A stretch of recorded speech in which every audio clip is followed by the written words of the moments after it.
right, welcome everybody. We're Synapse National.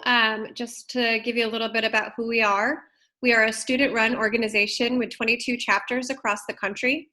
The purpose of our chapter at the University of Oregon is to serve and support our local Eugene-Springfield area brain injury survivors. We do this by providing opportunities for socialization, by hosting a bi-monthly peer support group, by advocating for brain injury awareness, and for allocating resources for brain injury survivors.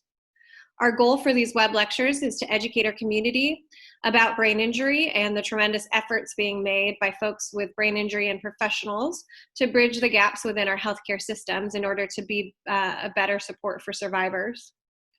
If you are at all interested in getting involved with our group, we encourage you to follow us on the Engage website for the University of Oregon, as well as follow us on Instagram or Facebook.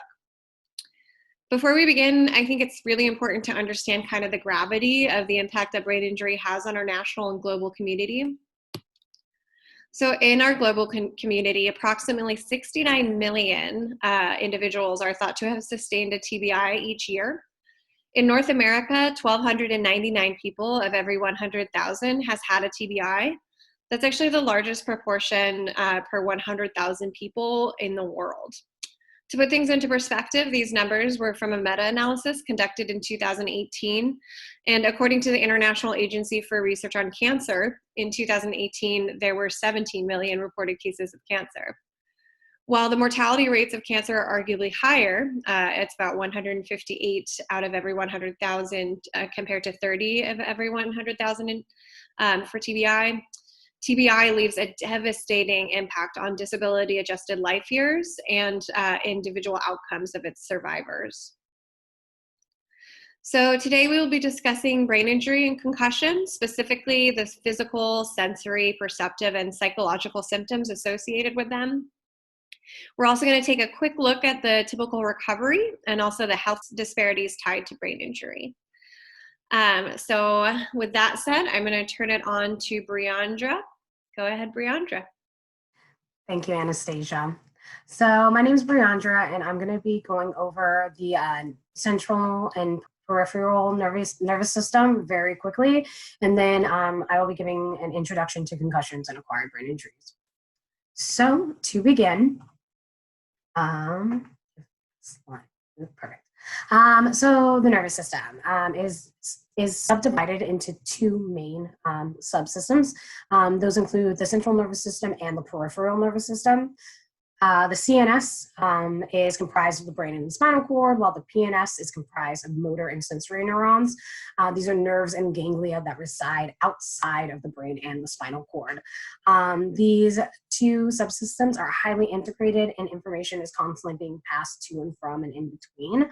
And you'll learn later on that both systems can be impacted by traumatic brain injuries or acquired brain injuries.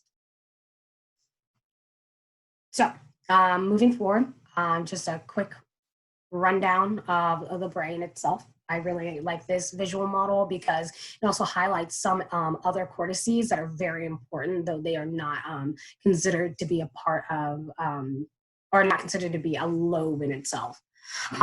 So the brain, it's subdivided into four lobes, which are the frontal, parietal, the occipital, and the temporal lobe. And then there's the cerebellum, which is a major structure of the hindbrain that's located near the brainstem. And then the brainstem itself, which is further subdivided into the midbrain, pons, and medulla. So very quickly, what are these lobes responsible for? So the frontal lobe, this is kind of an executive area, or is an executive lobe. The frontal lobe is associated with motor control, the premotor cortex, the problem solving, which is the prefrontal area, and then speech production, which is Broca's area. All of these were highlighted on the previous slide. Then the temporal lobe is associated with auditory processing, language comprehension, and memory and information retrieval.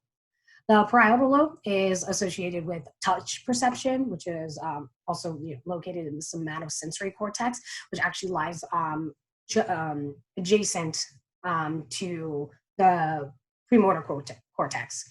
And then the occipital lobe, that is considered to be the visual cortex. So it's responsible for or associated with sight, also visual reception and visual interpretation.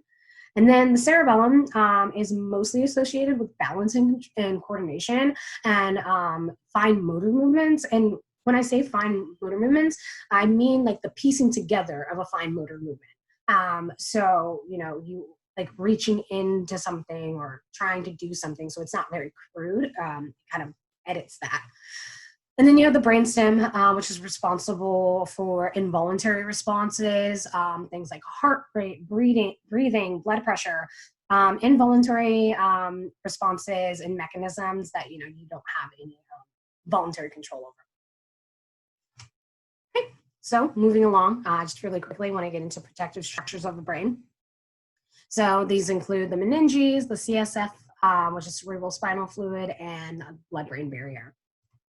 So dura mater, or the meninges, these are actual layers that surround the brain. It's the brain and spinal cord, it's the brain itself. And then cerebral spinal fluid and tight junctions, which are considered an aspect of the blood-brain, are what make up the blood-brain barrier. So dura mater, so the meninges and cerebral spinal fluid, protect the brain in that it acts as a shock absorber, as well as gives the brain buoyancy within the skull. So cerebral spinal fluid, which is, it's bathed over the brain consistently throughout the day, allows the brain to float in a way. So that way, if you are moving along and then you suddenly stop, it's what's going to buffer the blow of your brain then slamming into the skull itself. As with the dura mater, that kind of creates like a suspension system. So if you can think of like suspension and shock absorbers in your car, the dura mater does the same thing. So that way, when you're driving along, you're not just bumping up and down like on bumps in the road. The dura mater is offering the same type of thing. And then tight junctions, which are the blood-brain barrier. This is, a mechanism that stops certain substrates and molecules that could be toxic crossing over into the brain and then, causing further complications. And then also mentioned cerebral spinal fluid also is a nutrient delivery system, as well as a mechanism for picking up waste and moving it out of the central nervous system. Okay, so getting further into it, we have traumatic brain injury. One of the most common traumatic brain injury is concussions. So concussions are usually from a blunt force impact to the head or violent repeated shaking of the head and body. And the concussion's severity is graded. So a grade 1 is considered low grade or mild. And in this instance, individuals may experience headaches, difficulty focusing, memory loss, dizziness, and nausea. Also, it should be pointed out that some individuals could be asymptomatic or have subconcussive injuries that become prominent over time. With any head injury, it is advised to see a physician.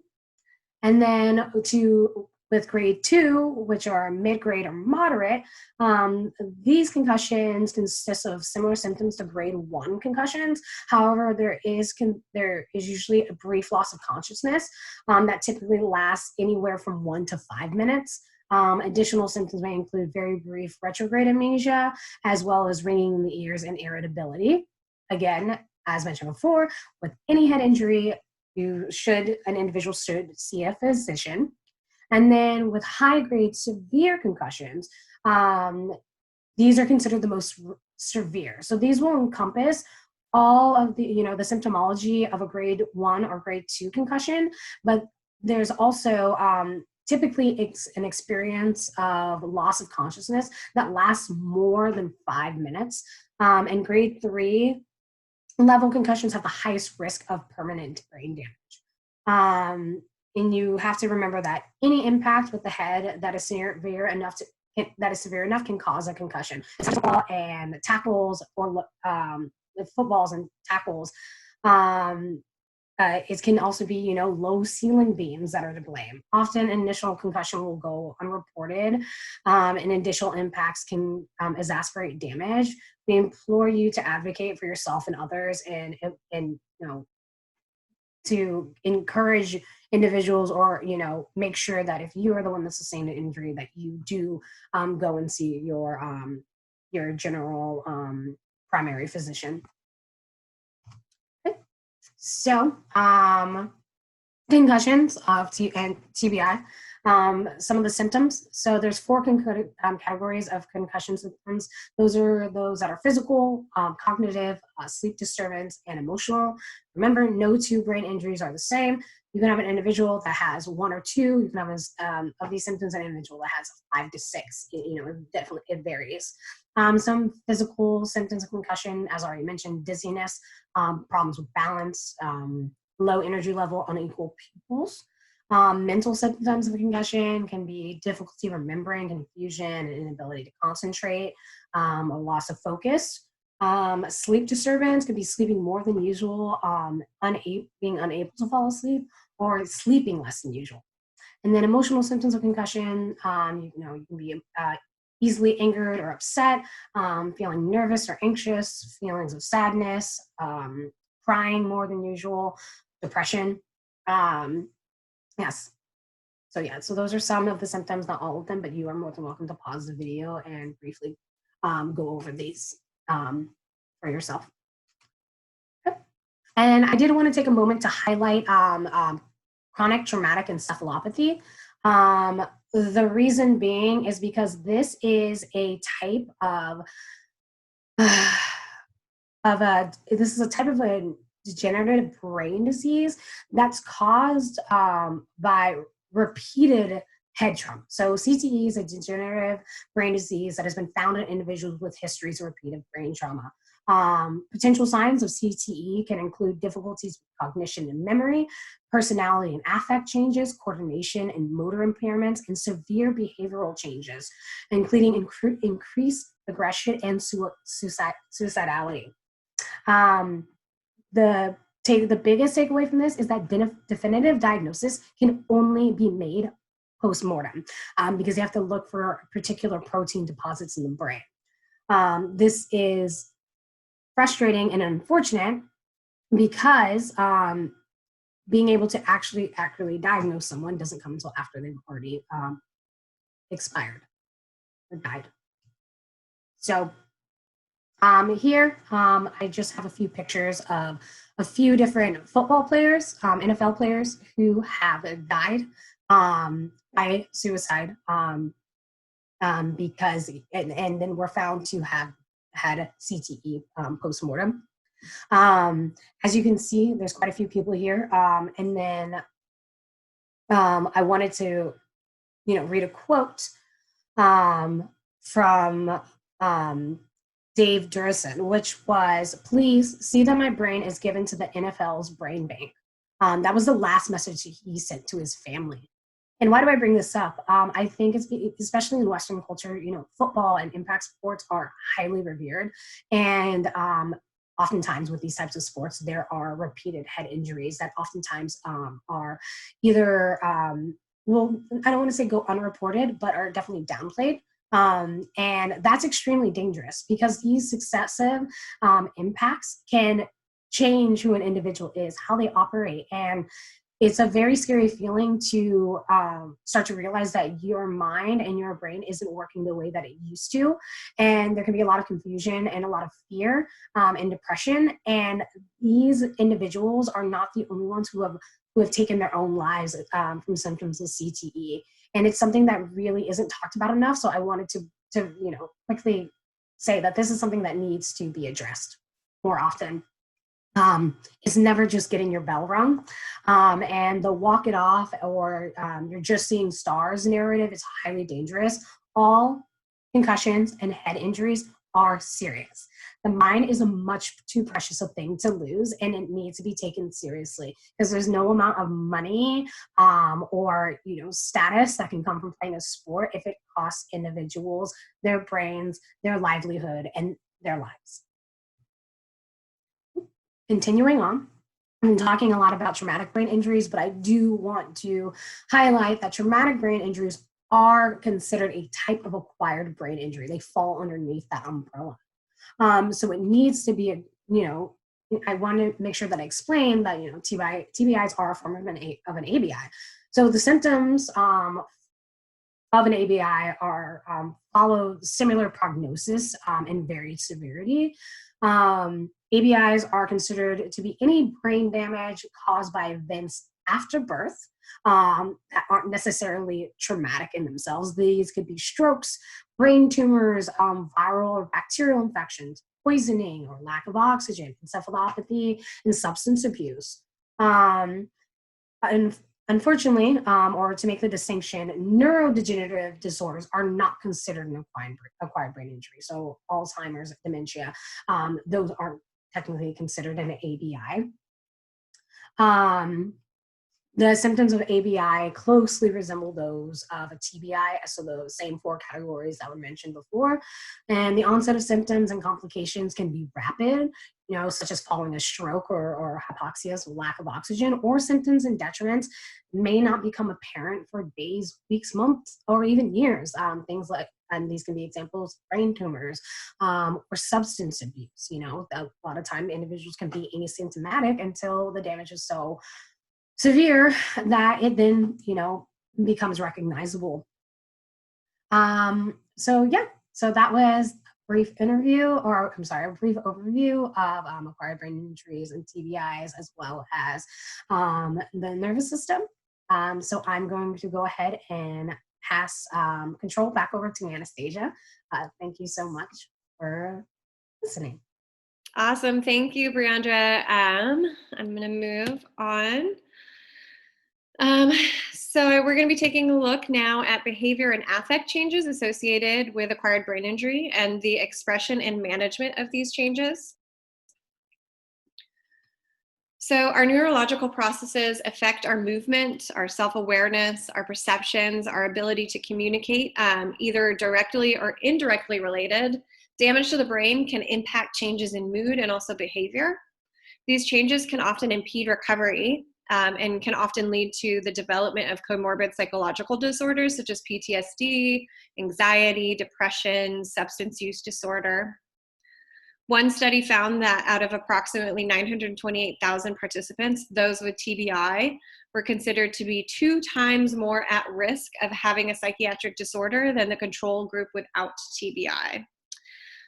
So if you look at these numbers over here, in the graph A, this solid line represents folks who had a TBI, and this represents folks, the dotted dashed line is folks without a TBI, and this is years after follow-up and cumulative risk of psychiatric disorder. So if you can see, those with the TBI had significantly higher rates years following of psychiatric disorders. In graph B over here, the dotted line are individuals who had proper recovery treatment after. It expresses here physical therapy or occupational therapy.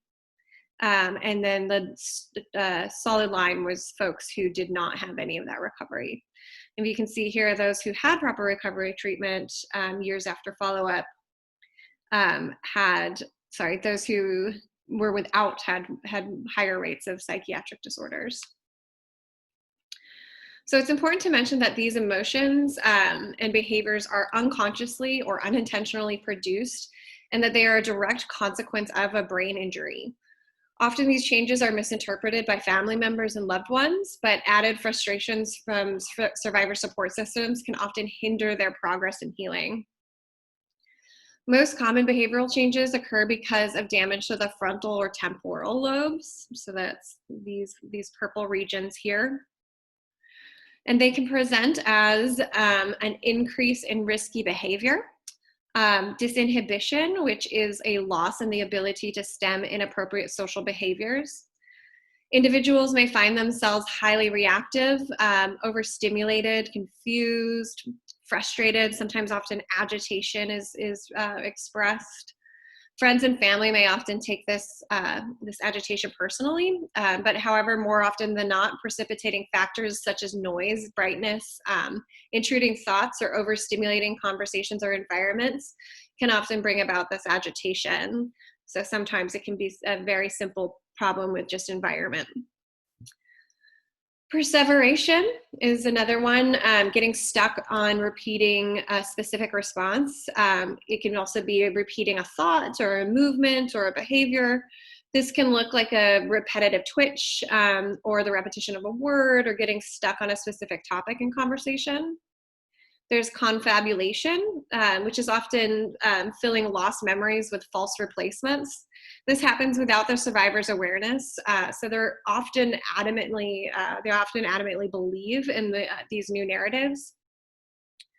There's also misperception. This can be a misinterpretation of a situation, events, or even a survivor's very own reality, and this can often lead to discomfort and paranoia. So after a brain injury, survivors will usually be paired with a team of care coordinators. This most often includes a psychological evaluation and therapy sessions. However, I think it's important to mention that a common theme in personal accounts of brain injury recovery is this experience of medical gaslighting. This can occur if a patient is expressing changes in perceptions and behaviors that are either dismissed by the assessment team, or if their brain injury has not been diagnosed yet. Many of these changes, such as visual changes or feelings of dissociation, can be misdiagnosed as a psychological disorder. Without proper diagnosis, it is nearly impossible to coordinate an accurate and successful recovery because many of the precipitating factors have not yet been addressed. With proper diagnosis, however, management and recovery are possible.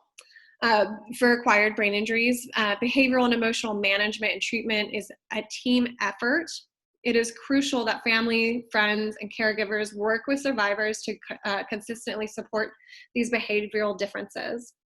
So some tips I have here for survivors, their friends and family who are especially if you're experiencing mood or behavior changes, are to make sure to curate a supportive environment. Changes in perceptual and sensory processing can make overstimulating environments difficult, confusing, frustrating, and really hard and challenging to maneuver. So you want to consider low light spaces, keep peripheral noise like TVs and radios or phones to a minimal. Try to limit the size of social gatherings. This is also applicable to protecting vulnerable populations from COVID-19, so something we should all be practicing at the moment. You want to make sure to be transparent and direct as possible. And it's also very important, I think this one gets overlooked sometimes, so it's really important to address survivors appropriately. Slower, dysregulated processing does not mean that they are less mentally developed. If you communicate with someone or anybody considered not to be neurotypical, is what we would say, please speak to them respectfully and age appropriately. You also want to use SMART goals and be as consistent as you possibly can. If negative or unwanted behaviors or moods are disrupting recovery, you want to consult a doctor immediately, again, because these kind of expressions can really affect a recovery process. Brain injury is a forever recovery. Many folks end up replacing the word recovery with maintenance instead, and the mental health of a survivor should not be considered in the same way. Should be considered in the same way. The National Institute of Health suggests that mental health should remain a priority in recovery many months after brain injury. However, there are very few studies that have examined the long-term effects or latent effects of ABI. So it's very likely that this management should be ongoing. Aside from behavioral changes, as Brianda mentioned, many cognitive functions are also affected by brain injury. And it's important to remember that no two brain injuries are the same, and often cognitive impairments experienced by one survivor are experienced completely differently by another survivor. And since we are talking about patient outcomes within our healthcare system, it's always important to address vulnerable populations. Vulnerable populations are at greater risk for health disparities, and the intersection of disability and race or socioeconomic status, for example, can often lead to even greater disparities. So it has been suggested that the unhoused community actually reports upwards of 50% of adults in this population having experienced a traumatic brain injury. And the majority of these were reported to have occurred before they're becoming houseless. The incarcerated community also reports similar statistics, estimating that 60% of those imprisoned have experienced a traumatic brain injury. In general, youth who end up in juvenile detention centers report higher rates of TBI when compared to the general population. A lot of the risks attributed to agitation and impulsivity that we kind of just discussed have been suggested to contribute to this relationship, as well as the risk for injury within the prison system, leading to greater risks of reoffending. One study looked at the outcomes of approximately 56,500 patients and determined that racial disparities were prevalent in TBI outcomes. They found that Black and Asian patients had a significant increase for risk of death following a TBI and when compared to whites. And Black and Hispanic groups were also less likely to access the benefits of rehabilitation centers following their discharge. So other populations who are at higher risk for health disparities related to TBI are those who experience poverty. Domestic violence is a big one as well, or if you live in a rural area, it's generally known that you might have less access to specialized care. All right, so I am going to now turn it over to Maddie. And thank you, everybody. Okay, thank you, Anna. So now we're going to be talking about the posterior end of acquired brain injury, which is treatment, recovery, and rehabilitation. This really starts at the moment you begin receiving treatment or any form of medical attention following the injury, and in some cases may last for the rest of your life. So few people recover from brain injury by themselves, especially severe ones. In most cases, assuming the injury is recognized and treated at all, the injured person will receive care from a diverse team of specialists. This can include the kind of medical professionals you would expect, like doctors and nurses, but also different types of therapists and those from even more distant fields like social workers. The goal of care during hospitalization is to support and maximize recovery, so it's natural for there to be trained professionals and also those there to provide just emotional support. Family and friends are heavily encouraged to participate in the recovery process. Even though it may seem like there isn't much you can do for someone with a brain injury at this stage, one of the best things to do is just ask questions. Educating yourself will be good for your mental health, but also for your ability to assist your injured loved one going forward. So this is a breakdown of the different phases of treatment directly following a brain injury. The first stage is, in many cases, admittance to the emergency room. This is where the injury is quickly assessed and the injured person will undergo triage to treat the most immediate symptoms. This can sometimes include surgery as well. After triage, the injured person will usually be taken to the intensive care unit or the ICU, where their vitals will be monitored closely. This includes general vital signs, airways, circulation, things like that. This is also where they will keep an eye on possible complications like strokes. Following the ICU, survivors may or may not be admitted to different departments in the hospital for further testing, or they may be taken to any number of specific rehabilitation facilities, depending on the specifics of the injury, of course.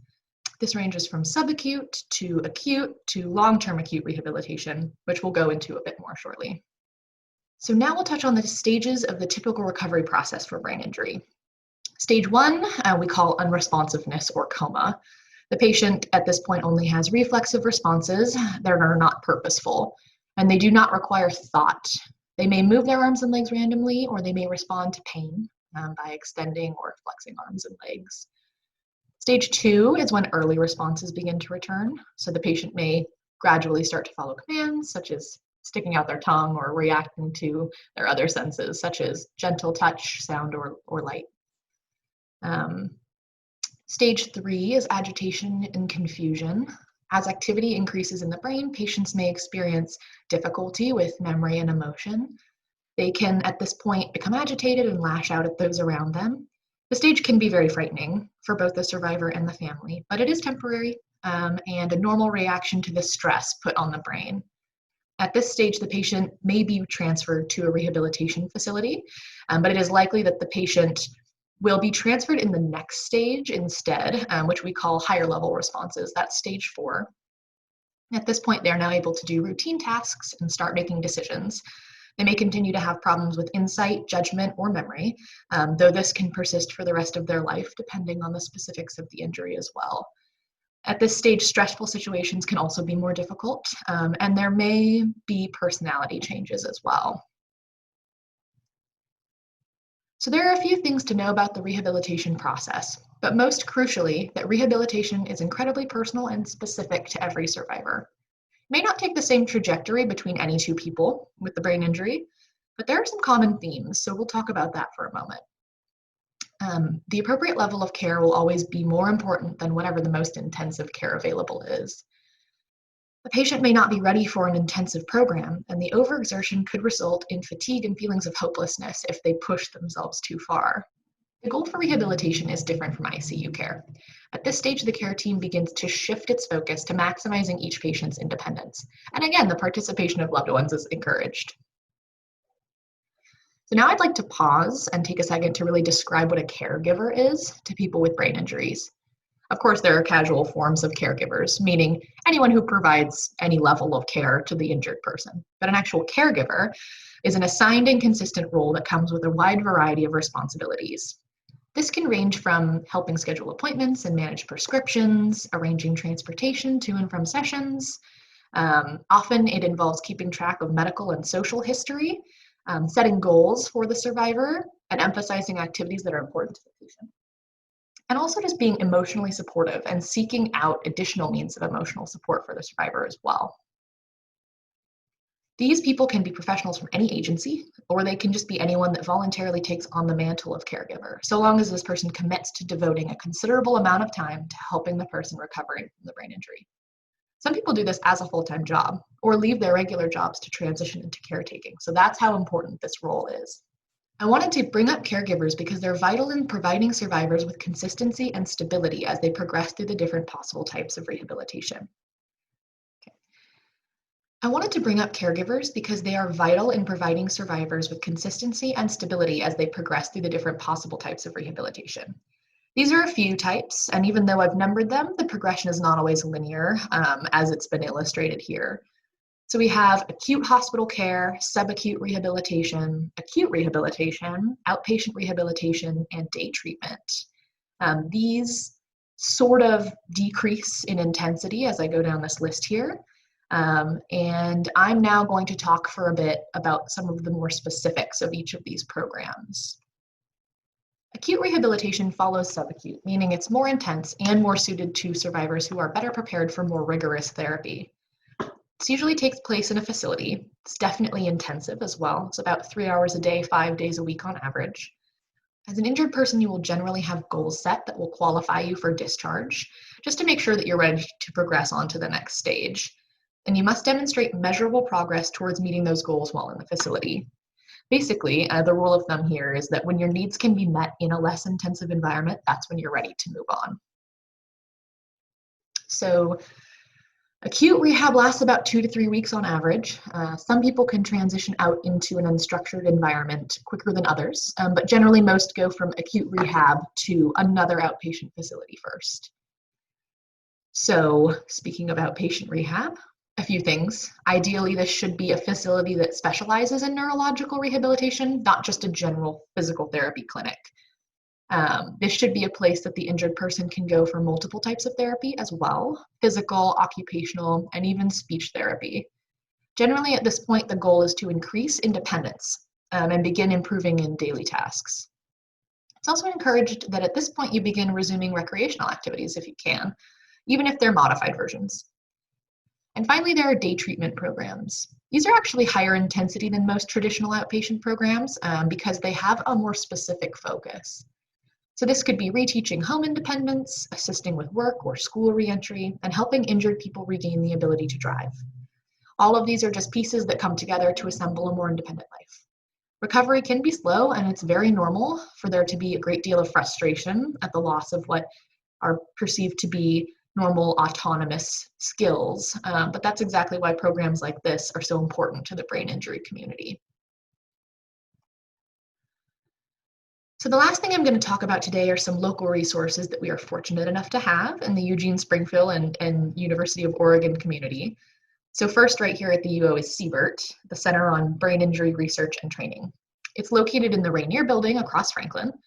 CBERT is at the forefront of research and training to improve the lives of children and adults with traumatic brain injuries. So they offer advocacy for the brain injury community. This is in regards to what they call brain injury infrastructure, or like the mechanisms in place to provide systemic support for survivors. They also support families in learning how to best help their injured loved ones and adjust after the injury. Finally, they conduct research and they disseminate it through webinars like this one, although theirs are often more in-depth, of course. Next is the Brain Injury and Concussion Services at the HeadCo Clinic on campus. Alongside their work with communication disorders, autism spectrum assessment, and general therapy, HeadCo also provides cognitive assessments following possible brain injury, general cognitive rehabilitation, and counseling, both in group and individual settings. Which, by the way, specifically, there is a brain injury education and support group on Fridays from 10:30 to 12:30, and it's open enrollment, so I thought I would make a mention of that here. The Accessible Education Center in Oregon Hall is great because its purpose is to help students receive the fairest possible environment for their education, sort of regardless of what their circumstances are, be it mental health issues, sudden life changes, or something like traumatic brain injury. The AEC covers a wide range of services. They handle service animals. They offer alternative study sources like audiobooks rather than textbooks for the visually impaired. And they work with professors to gain special accommodations depending on the needs of the student. So they are a great resource. And the last major one I'm going to mention are the counseling services at the UO Health Center. This is similar to the AEC in that the counseling services are accessible beyond just those who have acquired brain injuries, arguably even more accessible than the AEC, but it can be an especially important resource for more sensitive populations. The Counseling Center provides individual and group therapy sessions, some of which are topic specific, so they could in the future include brain injury as well. They provide special workshops on requested topics, and they maintain a database of vetted and trusted counselors in the area that can be referred to depending on the circumstances of the student. So that's pretty cool. Last but not least, there's just a couple of crisis hotlines that I would be remiss not to include. So we have the National Suicide Prevention Hotline, the Whitebird Clinic, which is also here in Eugene, and then probably most relevantly, the Brain Injury Alliance of Oregon Survivor Support Line. So that's it. Speaking for myself and my wonderful colleagues here, I just wanted to thank you all for coming to our little introductory talk. Much of what we have talked about today has come from research, but even more of it has just come from our personal experiences with members of the brain injury community. And we're ultimately here for the same reason you are, which is just to learn. If anyone has any questions about Synapse or our work in the community or how you can get involved, we'd love to take the last few minutes to open up the floor to you guys. So if you've got any questions, ask away.